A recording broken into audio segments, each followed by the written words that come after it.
Hey everyone, John here from testprepinsight.com, and today I'll be discussing 4 alternative options to getting your master's in finance. I mean, let's face it, going back to get a master's degree is an enormous investment of both time and money, and for some, just plain might not make sense. So that's why I've pulled together a list of 4 very affordable and practical education alternatives for you to boost your resume. So if you're ready, let's get to it.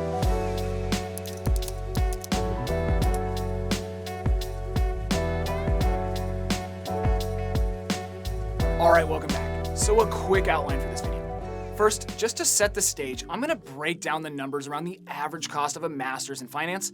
Then I'm going to run through each of my 4 education alternatives in detail. I'll be talking about MicroMasters programs as well as professional certificates. And then finally, I'll circle back for a quick conclusion and wrap up. And if at any point during this video you feel like you need more detail, be sure to check out the description below the video screen.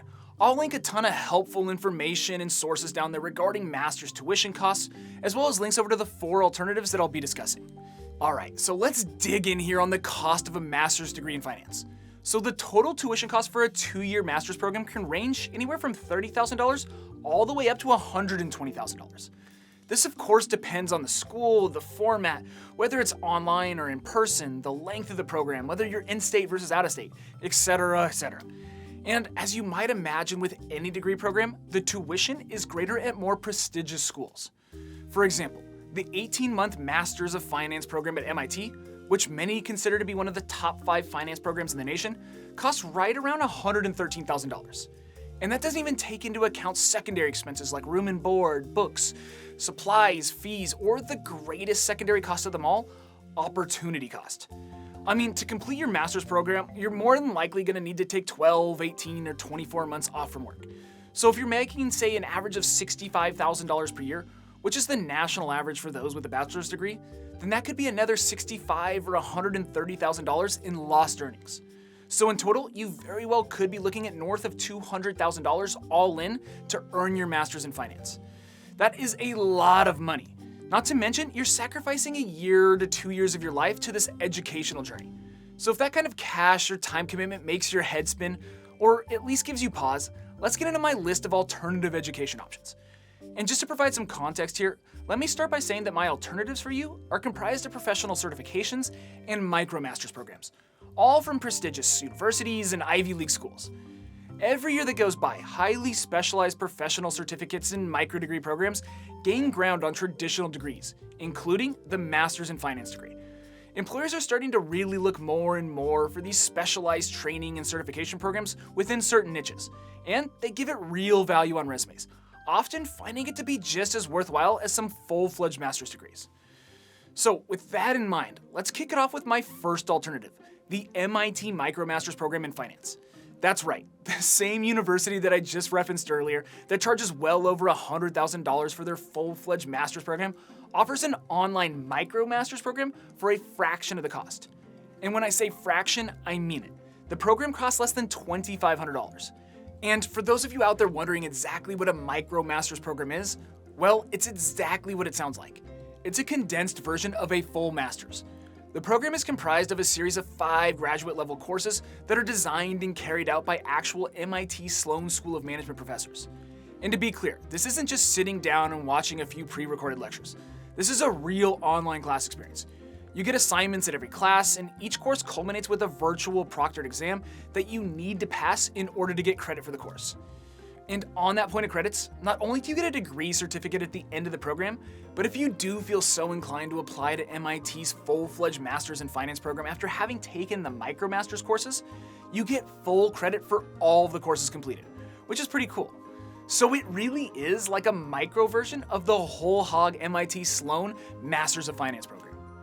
And just to quickly sum this up, in terms of the program length, the online MIT MicroMasters program takes about 15 months to complete, with a weekly commitment of 10 to 15 hours. So it is somewhat of a serious commitment, but overall still very manageable, allowing you to stay in your current city or town, keep your current day job, and take classes in the evenings and study on the weekends. So there's definitely some nice benefits to going the MicroMasters route in addition to the obvious, it's ultra low cost. Again, the link to the MicroMasters program will be listed down in the description if you want to check that out. Okay, so alternative number 2 on my list is the Professional Certificate in Corporate Finance from Columbia University. See, I wasn't joking when I said there'd be Ivy League schools earlier.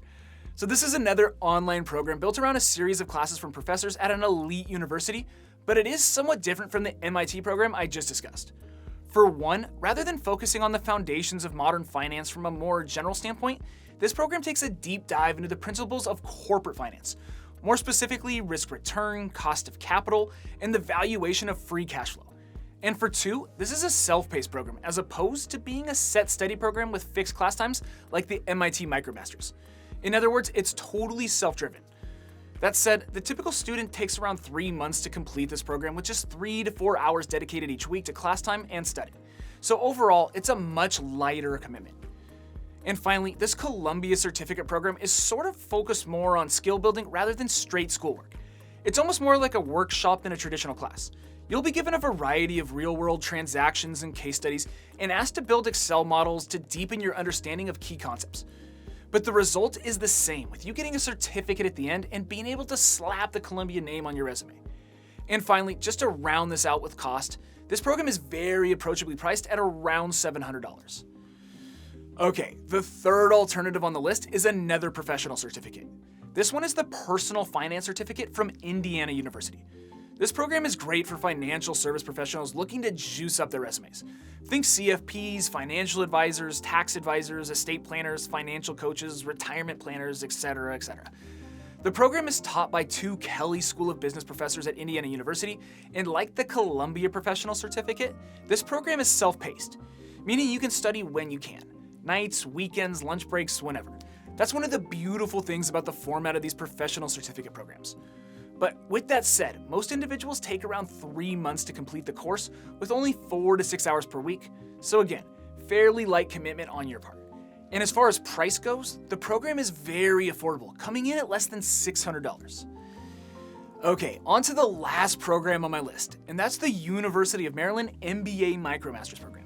But before I get into that, I should mention that every single month here at TISPrep Insight, we give away a $500 scholarship to one lucky subscriber, just as a way of saying thank you and to help ease the financial burden of higher education. It's super simple to enter. I'll throw 3 steps up on the screen that you need to follow, and I'll also have all the details down below in the description. Like I said, it's real simple. It'll take you less than 10 seconds to enter, and hey, you could win yourself $500 to help pay for a good chunk of one of these alternative programs. Anyway, back to the University of Maryland. This is a great option for those of you out there who are struggling with the age-old decision of whether to get your MBA or your Master's in Finance. I know that's always a difficult decision among aspiring grad students. And this online University of Maryland program is a lot like the MIT MicroMasters program I covered near the top of this video in a lot of ways. I mean, functionally, it's the same, with a series of graduate-level courses, each with regular classes, assigned homework, and final exams.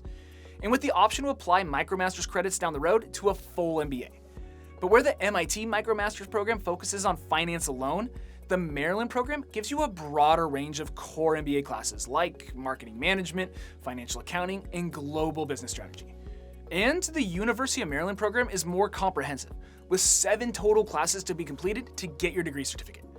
That said, despite there being 2 more classes, the expected graduation timeline is just 1 year, with an 8 to 10 hour per week commitment. This makes the online Maryland MicroMasters program a very doable alternative for working professionals. And with respect to price, this MicroMasters program is a little pricier at around $2,800. Obviously, that's still highly affordable relative to the cost of a full MBA, but it is a little steep among alternative options. Though I would just note that you can almost always get discounted tuition on this MicroMasters series with a code or link. In fact, you can just about always find deals on all 4 of the programs I'm talking about here today. So make sure to check out the description below. We'll do our best to round up those tuition discount links and codes that might be out there to save you some cash if you decide to go this route. And that's all I have for you today. If you're on the fence about going back to grad school to get your master's degree in finance, I hope I was able to expand your horizons and alert you to some of the other more affordable education alternatives available to you.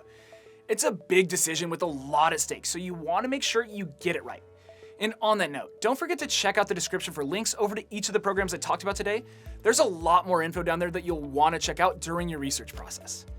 Once again, I hope you found this video helpful and you learned a little something. If so, make sure to return the favor for us by subscribing to the channel, liking this video, and dropping us a quick comment below letting us know what you think.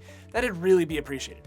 And if you want to learn more about anything related to higher education or alternative education options like the ones we discussed about here today, jump on over to our website, testprepinsight.com, or check out the rest of the videos on our YouTube channel. We have a ton of great content. Anyway, thanks for watching, best of luck, and we'll see you in the next one.